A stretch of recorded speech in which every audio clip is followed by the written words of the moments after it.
It's the SDG Podcast. Before we get started, you can check us out on the web at solutiondesign.com/podcast or find us on all the social medias, LinkedIn, Twitter, Facebook, and Instagram at Solution Design Group. All right. Another podcast. Today we're going to talk about conferences.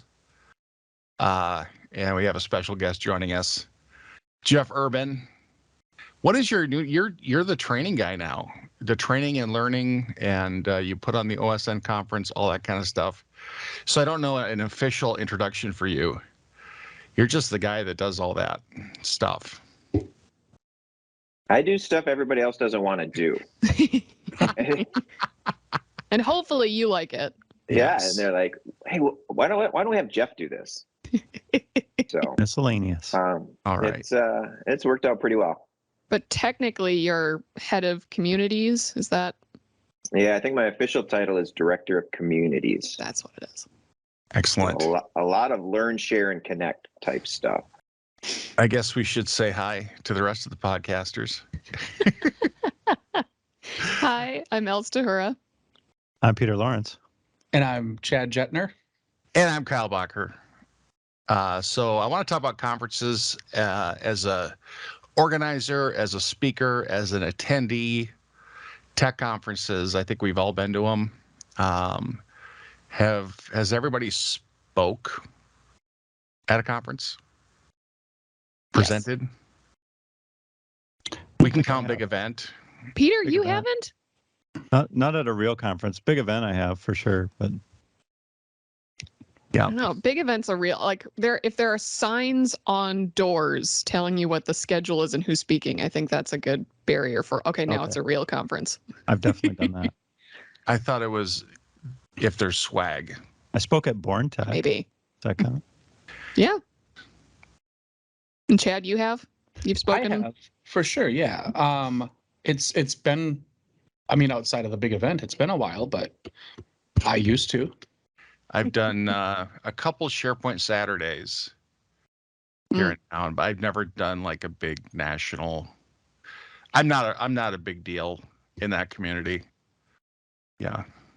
You're just our well-kept secret. Secret weapon. Exactly. Yeah. So, but what was the last conference you attended? Jeff, I'm guessing it was OSN.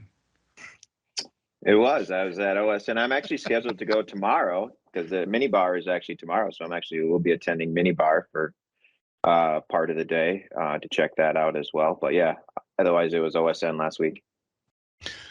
I completely forgot about those. I used to be a regular attendee at Mini Demo, Mini Demo, which is all part of the Mini Star umbrella here in town. Yeah, those are great. Why? Because it's all local people, right? It's all our community locally. It's kind of cross-functional, right? Like and then the premise is great. Demo working software to people. No PowerPoint, no whatever. Just show us what you're working on. And it started really tiny. I think I used to go when it was a conference room at, what's that college downtown Minneapolis? There was a little one-room thing that we all used to hang out in, and now they rent out massive theaters sometimes. Nice. And you get 2 free drink tickets. That could be a good It's incentive. worth it just to go for those. Yeah. Peter, A what lot was of the last times- conference you went to? I think the last conference I went to was OSN also, but not this OSN, but one of the last ones. I mean, if you count in-person ones, like I went to MS Build virtually, but Sure. So, because there's always been conjecture about are conferences worth it or not?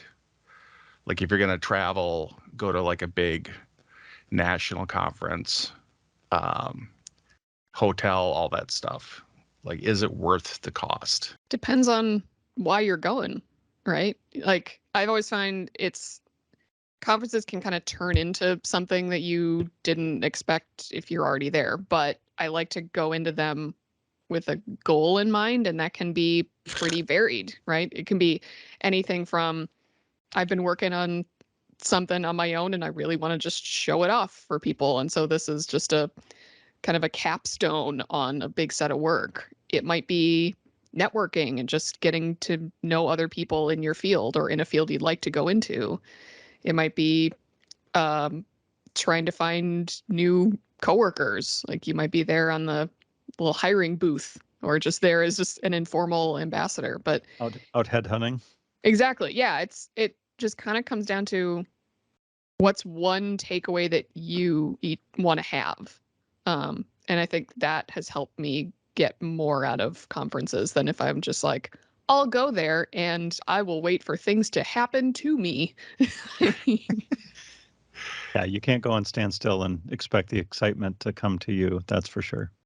No, I Some know. of them are sorry. really geared towards sorry about that, Kyle. Some of them are really geared towards the product that they're selling, right? And so it's the Totally. company that sells the software. And so whether it's AWS or Oracle or back in the day, any of the ERP type software, and if all of a sudden you are in the process of implementing that new software, this is a chance for you to hear some of the expertise from the company itself, from their partners. I know that SDG was involved in LifeRay at some point, when we were at conferences there and we were presenting there. And so sometimes it depends what the conference's goal is, what is it trying to accomplish? And does that align with what you're trying to get out of it? Totally. Yeah, I went to a few big SharePoint conferences, the Microsoft ones, and just walking through like the main floor and seeing all of the stuff like that they're, all the add-ons, all the vendors, all that kind of stuff. It's just being aware of all those products and then getting a quick like elevator speech about them and being able to ask questions like on the spot. I think that's really valuable. Meeting people. I like some of the special like spin-off side events like, hey, come talk to an expert, things like that. And then before I went to any of them, it's like looking through the list of sessions, like, can I pack my week full or my 3 days or whatever? Is there enough for me to do and go, if it's like there's only 3 sessions I want to see, then it's not worth going. But yeah, I liked going, but I didn't feel like I needed to every single year. I could go to reInvent every year, probably. Like AWS's reInvent conference. I could probably do that every year. Hint, hint, I'd love to. Especially if it's in Vegas. And get something new out of it. Because when you go, it's like intentional, right? Like I'm going to listen to, reInvent's got like dozens and dozens of sessions now. And then for me, like one of the nice things is being able to commiserate with other people that are in my spot, not presenting, but like in the audience. Okay, I'm listening about, I forget, what was the last reInvent thing I was really hoping to get a lot out of. It might have been like application load balancers, ALB, right?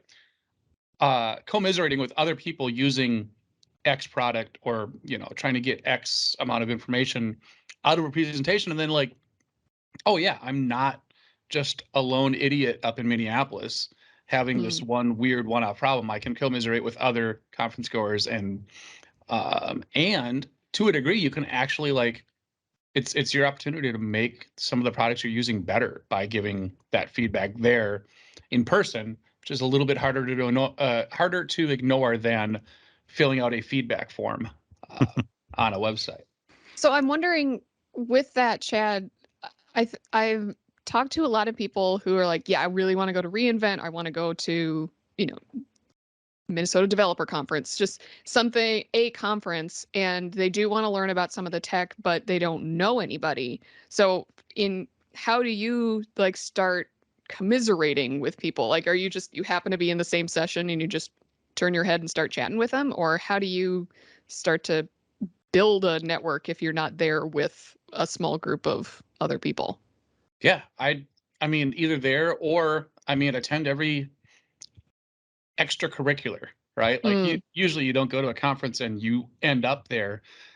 You end up in a session. You get there the day before. You're at the happy hour. You're at the meet and greet. You're at all these other things.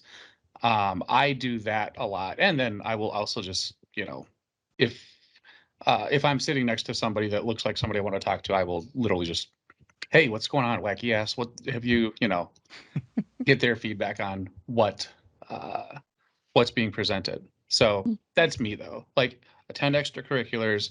Don't just go there, sit in a session, and then go back to your hotel room and watch, CSI or whatever show people watch. Be a part of it. Be intentional about, your day and also your evening. Like, you're there for the conference and you're there for the experience of being around people that want to attend a conference.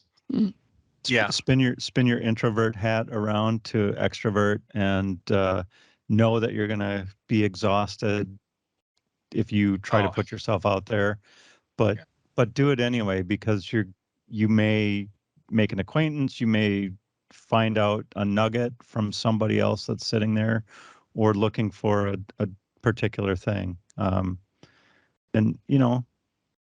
everybody's there to learn the same thing, right? If you're in a session, you're there to learn about something. If the person sitting next to you is there to get free air conditioning, then probably not going to help. But most of the people there are there to intentionally, and not to be, get a good nap in, right? Yeah, it's, I guess the answer, is it a value? It's if you make it a value, like you got to have work to it. try.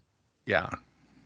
So Jeff, since you've helped supported conferences and you've been presumably at many like booths in vendor areas, like, are there things that you do that help make that kind of spontaneous networking easier, or things that you've kind of noticed like this works, let's have a live auction and no one's ever responding as you're shouting into a crowd of nothingness, or Yeah, you're starting with trying to understand what the conference is trying to accomplish, right? And so if you're showing up and your agenda is different than their agenda, it's going to be a lot more challenging. So you're trying to find the right fit for what you're trying to accomplish, whether you're a speaker, an attendee, or a sponsor. And so again, really understanding what the conference is trying to accomplish. Like I said, there's conferences that are selling technology. Minibar OSN is really about community building. It's about bringing people together to share stories. And so if you understand what the conference is trying to accomplish, then you can figure out your plan, right? And then and understand how you're going to go about trying to accomplish your plan. So I usually start with that. And so just for me personally, because the national conferences, I'm just not involved with some of the big software products, right? There's not a lot of an advance. I'm not the best person to go to reInvent, right? It's either, whoever handles the partnership or the architects, those are the right people to go to that one. As far as the local conferences and the community conferences, those are things that align just with what I'm responsible for and what I'm trying to accomplish. And so just by having it be a local conference, odds are I probably know quite a few people that are there.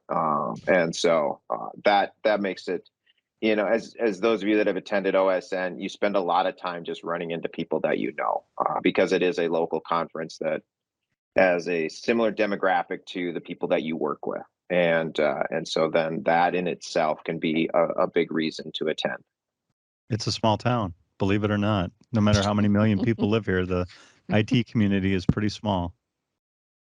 Yeah, no, when Everybody knows everybody. When I spoke at SharePoint Saturday a couple times, it's like you see people that you haven't seen 5-10 years that you did somebody you did a project for, get a chance to talk to them. What I liked about speaking was the things I would learn from the audience. Mm-hmm. You get really good questions, and then afterwards, the people that come up for free consulting, services. Hey, I Right. ran into this issue. You know, it's like it's kind of cool to be able to help them out, Totally. you know, on the fly. So um, the big conferences, you know, I back when they had really thick books for everything, there was a lot of the really thick book authors that were Yes. there. So I always enjoyed talking to them. And I think I even have a signed copy of like a SharePoint administration book. I think it's probably worth some serious bank now. So I've been looking for signed copies of SharePoint administration books. So, you know, out Yeah. Gonna mining make the some money on eBays. eBay with that. does it come with this certificate of authenticity? Well, naturally, that's the key right there. And all the So- CDs that you need to install it. Yes. 100%. Hmm. So in terms of putting on a conference,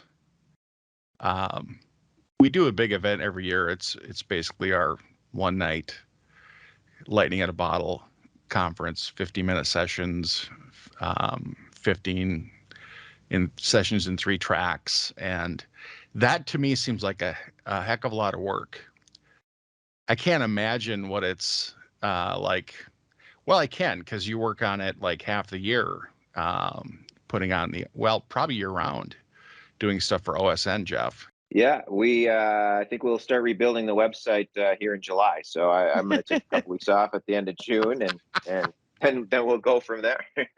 So yeah, I mean, it depends upon how it's structured, right? And so, do you have a committee? Do you break up the pieces? Is it a virtual conference versus an in-person conference? And so, what resources are available? What talents do they bring? What do they want to get involved with?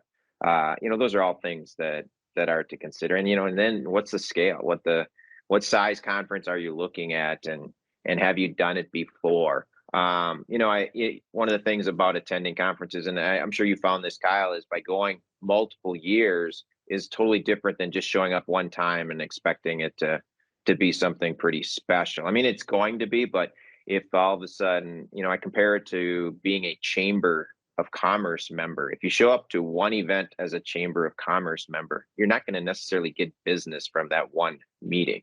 It's about engaging and participating and taking more of a long-term approach with your relationship with the conference. And I think that's going to help you get more and more out of it as a company and as a speaker and as an attendee.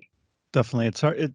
It builds some continuity and you definitely get more out. You know what to look for at the conference, right? Some conferences Yeah. have sort of a vibe and you can get into that vibe a little bit more easily if you've been there more than once, instead of trying to go there and just try to do everything and know which is the important event and which is the sort of important event, or which vendor you need to talk to or whatever. Or if it's a small enough group too, just like, oh, this person that I saw in the audience last year is now one of the speakers. So like just seeing how other people are growing too is really exciting. So when you go, do you have your kind of personal goals for why you want to go? Do you kind of also have organizational goals? Like, are you going there to bring anything back? Sometimes. If you're not going there to bring anything back, you shouldn't go there for the organization that you're representing. Yeah, no, that's a good distinction. Totally. Honestly, you should be going to share with somebody something from that conference. It doesn't have to be like life-changing advice from the conference, but to have some nuggets or something back from every conference is, I've always thought that, well, why would you go sit through a conference if you're not going to bring anything back and share it? Like, otherwise everybody should go, right? And not everybody can go to the conference. It just doesn't work out that way. It's always been for me like an educational experience. Like, not almost always I've gone there to learn something, but more importantly, like learn like the anti-patterns that I'm implementing myself, right? Like you fall into your own track, you talk to people, you network with people, and then you're in these sessions with folks, and then you learn, oh, I've been actually doing this whole thing the entire opposite way of, what its intention is, or I've been implementing this stack completely incorrectly, right? Right. That's Right. what I try to get out of it, and that's what I bring back is worst case, or not the opposite of best practices, right? Like anti-patterns, bad assumptions that we've made going into it, all of that sort of thing. It's always been, for me, educational. And then now that I'm on the other side of that, like more networking for me, for sure. Like younger Chad would have laughed at conferences as a network opportunity. I used to think it was silly, but now older Chad appreciates that way more than 1999 Chad did. Yeah. And just again, running into people that you haven't seen in a long time, back in 99, you may not have had a lot of people to run into that you hadn't seen in a long time at that point. And same goes for me, right? Like, oh, I'm there to learn. I'm there to get my, mouse pad today. This is the best day ever. Yeah, it So does. It does seem like the more senior you are, the more time you're in just chatting in the hallways throughout the whole conference. Yeah, I care more now about the people I get to hang out with at conferences than the actual substantive information being that you're there for. Right. For sure. Yeah, I've had like really good, like long conversations with people, just brainstorming, sharing experiences. To what have you done with this? What have you done with that? How'd this work for you? That residual, or it's not really a planned thing, can be a huge benefit. You can come back with a solution to a problem that saves you like 50 hours. It's like, yeah, that was totally worth it just for that one thing. And then the signed book brings it all home. Jeff, what were you going to say? The other thing that, especially when I used to travel to national conferences, is the team building was always, fantastic. I mean, you're traveling with your coworkers, and you're experiencing a lot of things together, and you're learning together, and you're connecting, and that can be, invaluable way to learn about each other and build trust and knowledge and expertise. I mean, I know that even for OSN last week, with so many people working virtually, the opportunity to bring their teams together, and actually, I know that there were teams that were showing up that some of them hadn't even met in person yet because, maybe they just were hired within the last year or two during the pandemic. And so now all of a sudden they're bringing their team to OSN, and that opportunity to be with one another, the number of tables that, that were there at the end at the happy hour where, it was their team, they were all sitting together and they literally hadn't seen each other and got to spend time with each other. And so that can be a value add for people attending conferences as well. I like that.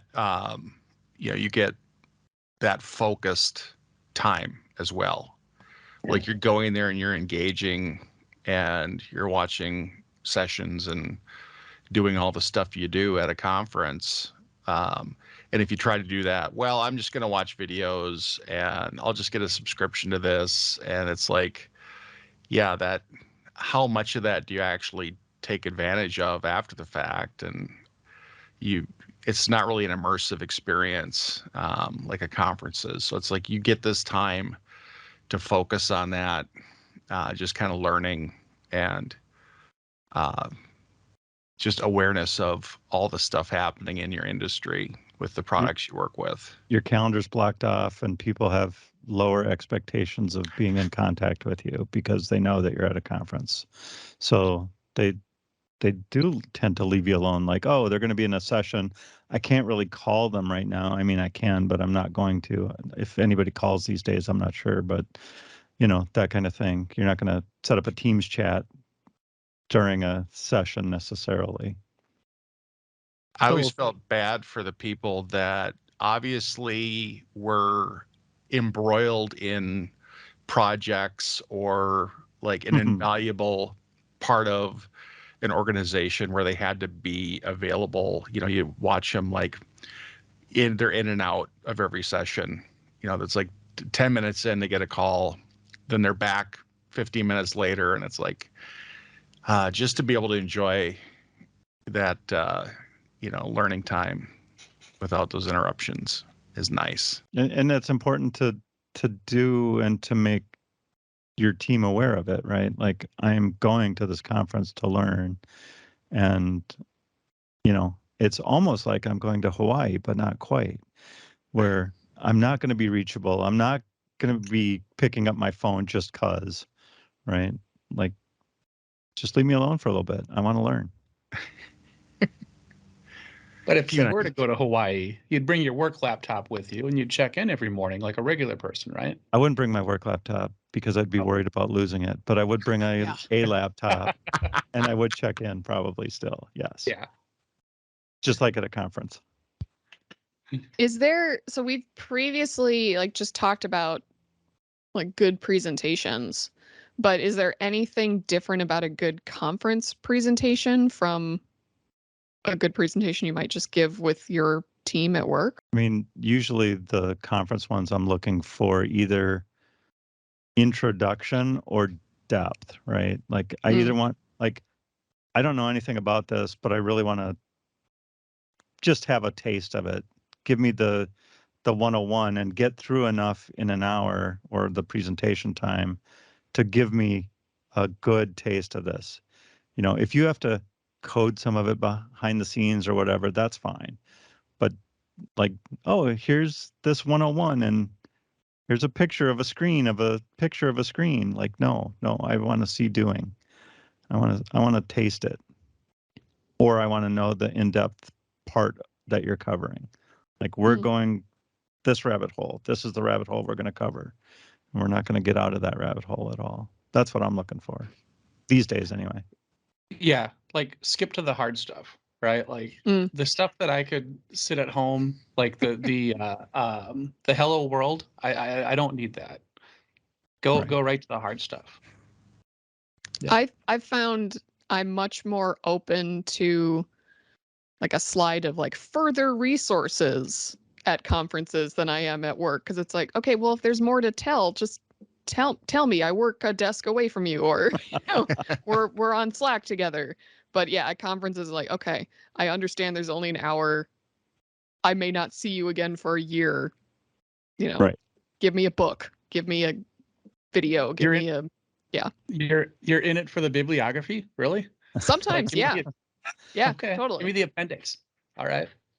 Yeah, I like jam-packed information. I will accept 5 minutes of throwing the beach ball around and handing out prizes that at the beginning and jokes and stories. But I really want to get to the meat of it. Like, all right, this is great, but tell me what I want to know. Show me this. Yeah, the pandering is horrible. Like that's the only thing that puts a bad taste in my mouth with any conference. Like, hey, give yourselves a round of applause for showing up. I mean, shut up. Just tell me, get to the right. Like, let's do the thing, and then let's go to conference happy hour, because conference happy hours are always way better than regular happy hours. But the pandering is so annoying. One vote from Chad for no pandering. That's a great point, Chad, and I think you should give yourself a round of applause for that. My arm hurts so hard from patting myself on the back all the time. The one thing that I would suggest, being on the selection of speakers, which I know a number of you have also been involved with, I will, as an organizer, always get, hey, I want to speak at the conference. What should I present on?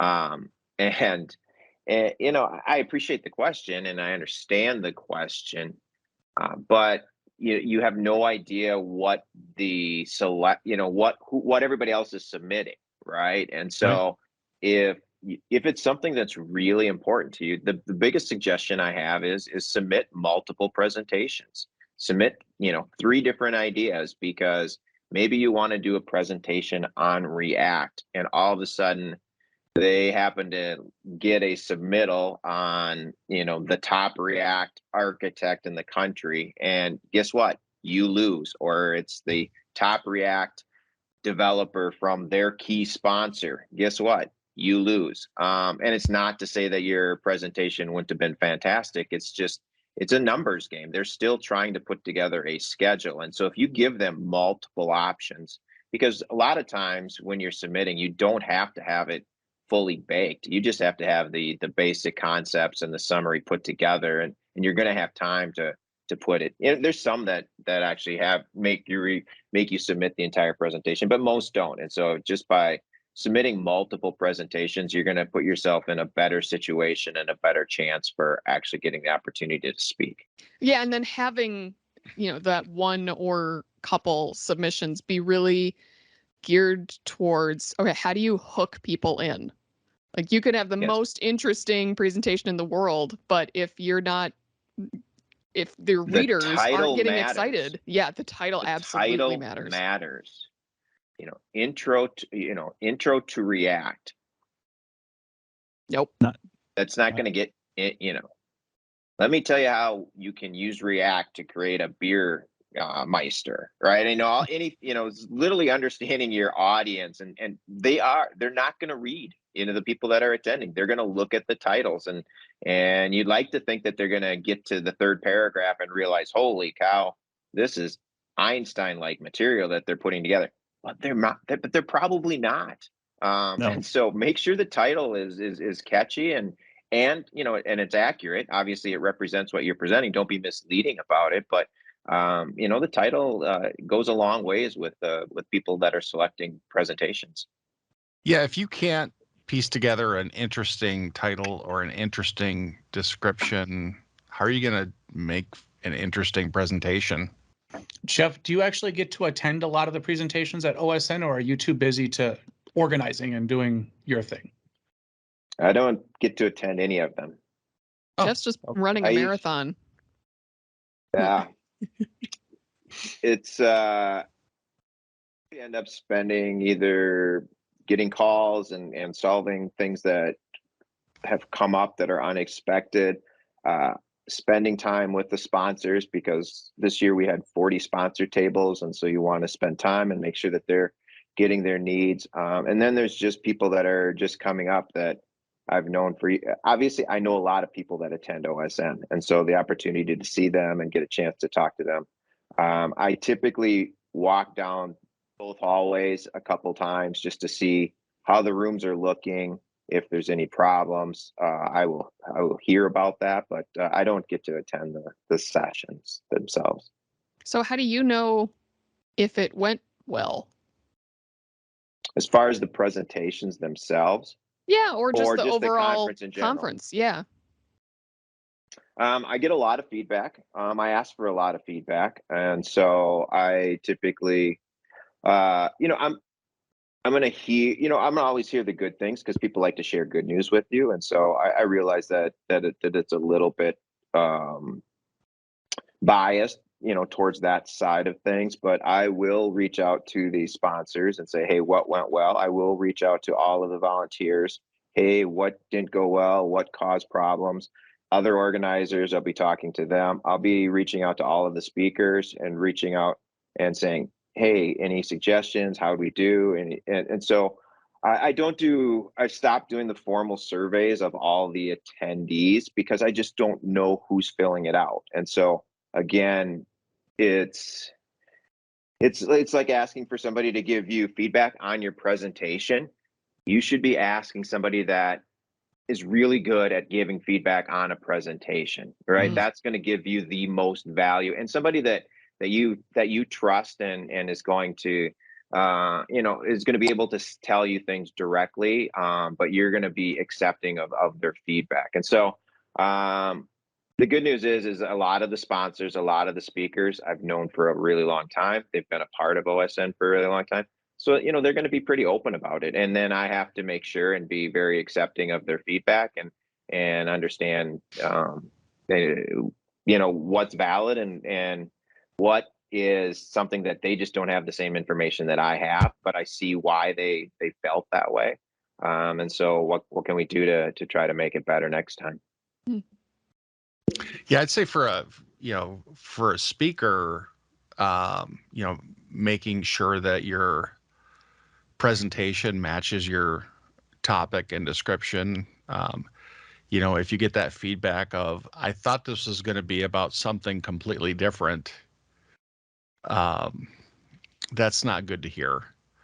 But sometimes if it's like a 300 level, session you're doing, and somebody that's just looking for an intro or something goes in there, it's like I'm in the wrong room. It's okay to get up and go. And if you're speaking and people get up, like you lose a few people right away, don't read too far into it. No.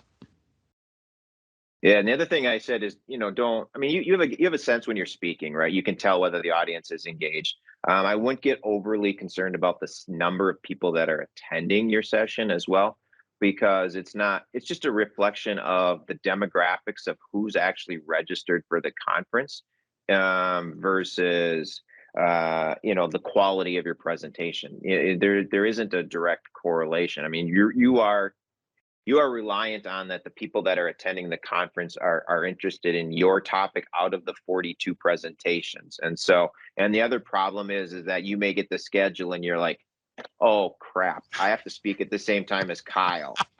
Yep. Now I know everybody's going to go see Kyle because Kyle's a great presenter and he's probably giving away prizes and he's making jokes. And so now, or Chad is going to be, mixing drinks. And so everybody's going to go to Chad's presentation and no one's Right. going to want to hear my presentation on RPG3. And so just understand that there's a lot of things. Enjoy your experience with the people that are there and make the most out of it. Some of those like small crowds you get, you just all of a sudden you're just having this open conversation among the 10 people in the room, and it's awesome.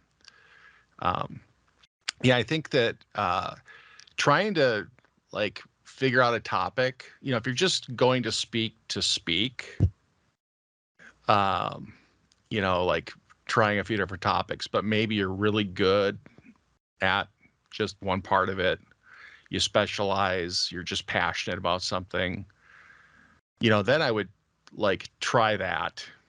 And if, and then if I don't get picked, I don't get picked. And also kind of knowing what's up and coming, what are people interested in? What's new that people want to know about, with the technology. And I focused on that. And then looking at like past years of that conference to see what kinds of things they were picking. And I've had pretty good luck of getting picked for the ones I've submitted to. And back in the day, like 3 years ago, there was always a lot more conferences. There were meetups that were all over town. They were always looking for speakers. And so there were many different ways. So if you just have that one presentation that this is what I want to talk about. If I don't get picked, I don't get picked. Submit it all over the place, right? I mean, you can have a lot of different opportunities to potentially speak. It'll be interesting to see, and it'll be interesting to see what your guys' take is on how virtual conferences are going to evolve. Are they here to stay? Are they? What are people's thoughts? I don't think they're here to stay. I wish they were, but I don't think they are. I do think that everybody's going to go back to in person, and I don't know if it's the swag or what, that people get better responses or better information from individuals that attend. It just feels like everybody really wants to be in person. I think for conferences that are very geared towards the presentations and about just let's share information, those I think could stay virtual, just because you can sit there and you can listen and you can type questions into a chat, and it's that networking opportunities or those kind of spontaneous conversations of running into somebody in a hallway as you're going to the next session, that is extremely hard to create if you're not in person. And so that's why I suspect that a lot of conferences will go back to in person, but it'd be nice to at least have like, here's a virtual option with maybe a slightly cheaper ticket because you're not maybe engaging in as much of the activities as being there in person. Yeah, You I need to think have a Marauders map. if anything, Yeah. the Marauders map. I think if anything, the hybrid, like I always love watching. I mean, when I can't go to reInvent, watching the presentations afterwards Totally. Yeah. is fine. But I think everybody, like Al and Peter said, the inclination will be, I'd love to be there. I'm still going to watch everything afterwards, right? Like I watch everything that reInvent does. I watch everything that, the IntelliJ and JetBrains idea, the JetBrains team does. If I could be at the conference in person, I'd love it. And then now that Jeff reminded me, I'll start getting back to the mini demos because those are always fantastic too. And in person, gosh, in person for sure. I can't imagine anybody's going to constantly, like, nobody wants to sit in front of Teams or anything anymore watching a conference or doing virtually. I don't think that's going to be a thing.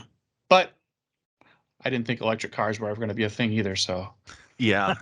with a grain of There's salt. so much more you're going to get in person, just being together and meeting people, and you just miss out on that whole social side of things, networking side of things, because you don't want to just socialize in the chat like while the session is going on. It's kind of distracting.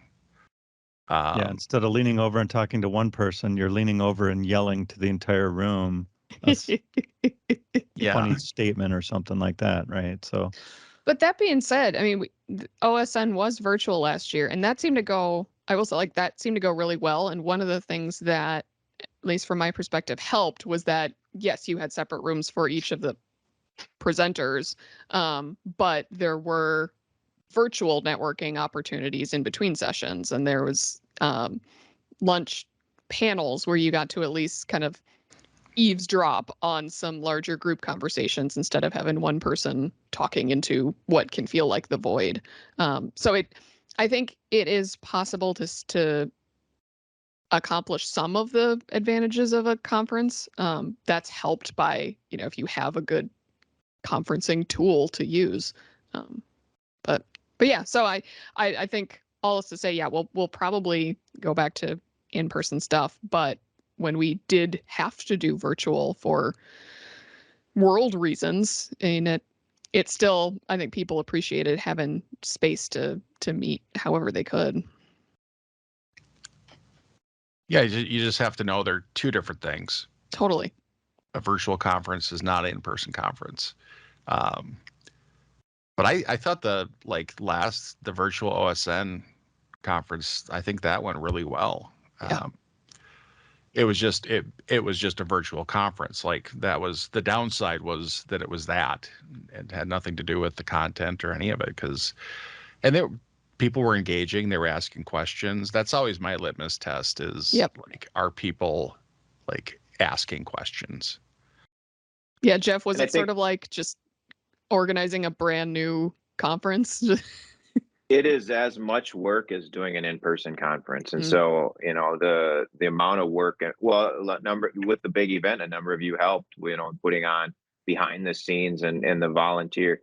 There's a lot of work that goes on in running a virtual conference. And so, this whole hybrid idea is a nice concept. I mean, the big company, the big giant conferences have the money that they can record the sessions and stream the sessions and stuff like that. For everybody else that lives in normal budget land, it's not there yet. It's the amount of time and money that it costs to run a hybrid is not something that most can do. And so, but it'll be interesting to see how it progresses. Their numbers, I'm guessing, are, Zoom number, all the pandemic companies, right? The Zooms and the Hop-ins and the Pelotons and all of those are trying to figure out their place in the world and how they should be valued and what they need to be bringing to market. Because they're not going away, but they're going to change and they're going to evolve, and it'll be interesting to see how they evolve. From an attendee perspective, it's fantastic because literally you walk in the room and you start listening to the presentation. You're like, don't like this, click, click, you're in the next room, right? I mean, that is a beauty thing as an attendee is you can just be hopping in and out and all over the place. And so we usually would turn off the number of people watching the presentation just because it's a complete distraction, because it's like a roulette wheel for the speakers, because people literally are hopping in and out because they can. For sponsors, it sucks, right? I mean, they don't get a chance to have face-to-face conversations with people, and so that makes it really, really challenging. For speakers, there's some speakers that excel with a virtual presentation. They're really good at it, but they're still not they're not getting the feel from the audience. Some people need that feel from the audience in order to understand how their presentation is going, what direction they need to take the presentation, if they need to be if they've seemed to lost people, right? I mean, we've all presented where all of a sudden you look out and you're like, they are completely dazed over. They don't understand what I just said. I need to restate this or revisit it or ask a question, or I am completely bored. They are not listening to me at all anymore. And so how do I re-engage them and get them started? And so, but you have the luxury when we were virtual. I mean, we had presenters from India and London and Africa, and as a regional conference, that opportunity is not there to bring international speakers in unless you're virtual. And so, like I said, there's some pros and cons to the sides, but just for all of you, like I said, I like bringing people together. That's more fun for me. I get to see people that I haven't seen a lot of times since the previous conference, and they come up and they find me, and that's what I enjoy about the conference. So a hybrid is really two conferences, not Yeah. Oh, absolutely. Only Absolutely. one. Yeah. Like the bigger conferences I've been to where they've recorded the sessions, it's like they have a tech in every room. Yeah. Like that's just not. Yeah. And all the equipment and all of the software. Yeah. Yeah. I brought a little camcorder to the last one I did. I wanted to record it because some people asked me about it. And so I'm like, yeah, I'll just record it with my handy cam. So parting thought, what's the best swag to give away at a conference, and what's the best swag that you've gotten? Wouldn't those be the same thing, hopefully? Well, no, coming at it from like a sponsor or something. No. My advice is give out something useful. Yup. A really good pen that writes really well. A pen that when it runs out, people will feel bad that their pen has run out. The only swag, it's not even really swag. I've had a lot of great hangovers from conferences, but I don't think that counts as swag. No. That's the only memorable thing. I can't really. I've gotten a really good wireless mouse. That was Nice. That was lovely.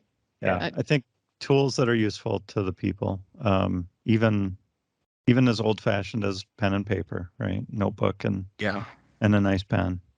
A good rubber ducky. A good rubber ducky. Yep. Oh, there Stick you those go. on the end of I the would cube. appreciate that. Oh, sweet. All right, Jeff, write it down. Chad, rubber ducky. Got it. I've had to explain the rubber duck concept to so many people over the last few years. I would actually really enjoy a quality, like none of these cheap rubber ducks, Jeff. Like No. quality rubber duck. Yeah. Quality rubber duck. Authentic ones. Yes.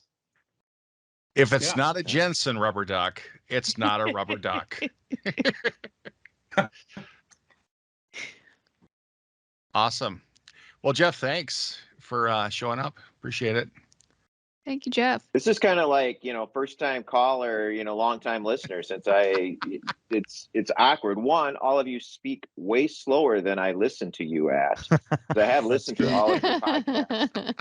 So, Do we you all sound actually like chipmunks when you listen to us? I it hope is so. at a little bit at a higher rate. Yeah. And so, All right. I'm but, gonna yeah, when I I've- do the video, I'm gonna speed it up so that when you actually watch it, it's gonna All of Jeff's you answers. think it should are- be 1.5 speed, and it's gonna be like Yeah. 3.